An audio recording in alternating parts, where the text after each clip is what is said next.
បាទអនុញ្ញាតសូមគោរពជំរាបសួរពុកម៉ែបងប្អូនជនរួមជាតិទាំងក្នុងនិងក្រៅប្រទេសជាទីគោរពគណៈនេះគណៈបកភ្លើងទៀនបានរៀបចំសមាជវិសាមញ្ញដែលរៀបចំឡើងនៅភូមិព្រៃគុយភូមិអំពើស្រុកប្រាសាទបាគងខេត្តសៀមរាបឃើញថាមានការចូលរួមយ៉ាងច្រើនពីសំណាក់ថ្នាក់ដឹកនាំជនចន្ទវិជាថ្នាក់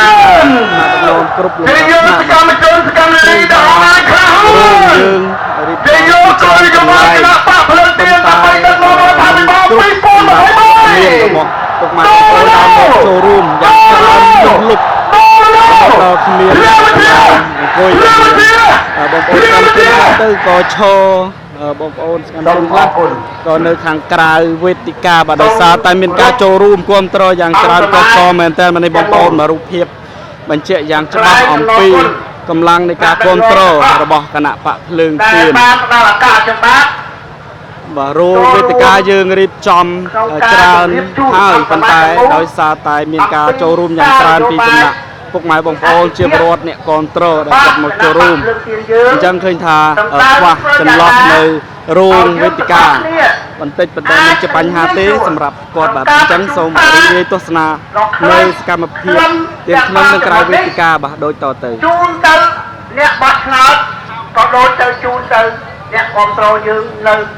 តាមមូលដ្ឋានទាំងអស់ទូទាំងប្រជាជាតិនៅក្នុងវេទិកាយើងច្រើនហើយក៏មានការគ្រប់គ្រងរហូតដល់ចេញពីការវេទិកាទៀតបាទដោយសារតែរួមយើងមករៀបចំធំហើយប៉ុន្តែនៅតែគ្រប់គ្រាន់សម្រាប់ការគ្រប់គ្រង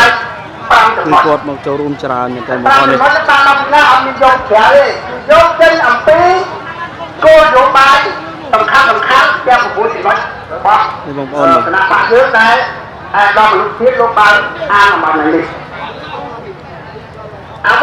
នេះគឺជាទស្សនវិជ្ជាជាក់ស្ដែងដែលខ្ញុំបាទបង្ហាញទូទាំងក្នុងវេទិកានិងក្រៅវេទិកានៅពេលដែលយើងឆ្នះឆ្នោតយើងដឹកនាំរដ្ឋាភិបាលថ្មីមិនខ្ញុំថតចេញពីខាងក្រៅវេទិកានេះចូលខាងក្នុងបងប្អូននេះបាទមានការគ្រប់គ្រងច្រើនមែនទែនបាទ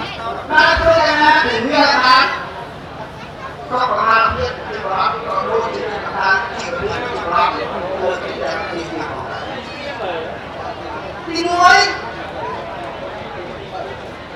គឺយើងជ្រើសរើសយកតម្លៃអានិភាពការព្យាបាលជំងឺនៅតាម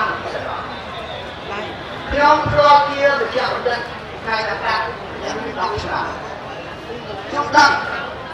អំពីបញ្ហាខ្ញុំថតមកកណាត់ខាងក្រោយទេបងប្អូនខ្ញុំថតមកកណាត់ខាងក្រោយចាំខ្ញុំបង្ហាញមកកណាត់ខាងមុខវិញដើម្បីបង្ហាញពីកម្លាំងចូលរួមសរុបរបស់សមាជិកថ្នាក់ដឹកនាំដែលមកពីគ្រប់បណ្ដារាជធានីខេត្តក្រុងក្នុងរាជធានីចាប់កម្ពុជានេះមកកណាត់ខាងក្រោយឃើញថាចូលរួមច្រើនជាងនេះលើនេះខ្ញុំចាប់យកមកកណាត់ខាងមុខវិញក្នុងការជាបានជំនឿប្រៀបធៀបទៅខុសពីបណ្ដាប្រទេសដែលទៀតនៅជិតខាងអញ្ចឹងហើយបានគណៈបកភ្លើងទៀនជ្រើសរើសយកចំណុចនៃការព្យាបាលជំងឺជូនប្រជាពលរដ្ឋជាពិសេសអ្នកក្រីក្រនេះគឺជាទស្សនវិជ្ជាទាំងស្រុងគុណភាពទាំងក្នុងនិងក្រៅនិងប្រសិទ្ធភាពនិងក្រមសីលធម៌ល្អ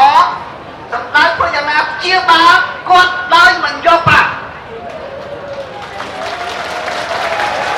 ហើយយើងត្រូវបានយើងបានជជែកជាមួយនឹងអ្នកជំនាញហើយនឹងអ្នកដែលផ្សព្វផ្សាយក្នុងថវិកាខ្ញុំព្យាយាមដើរមកមួយកំណាត់ខាងមុខទៀតបាទទី2ដើម្បីចង់ផ្ដិតយកទស្សនវិជ្ជារួមមានការចូលរួមយ៉ាងច្រើនមែនទែនបាទការគ្រប់គ្រងរហូតដល់ហៀខាងក្រៅដល់ឆាកវេទិកានៅពេលដែលគាត់នៅក្មេងគាត់មានកម្លាំងធ្វើការគាត់ត្រូវបងប្អូនជួយរដ្ឋ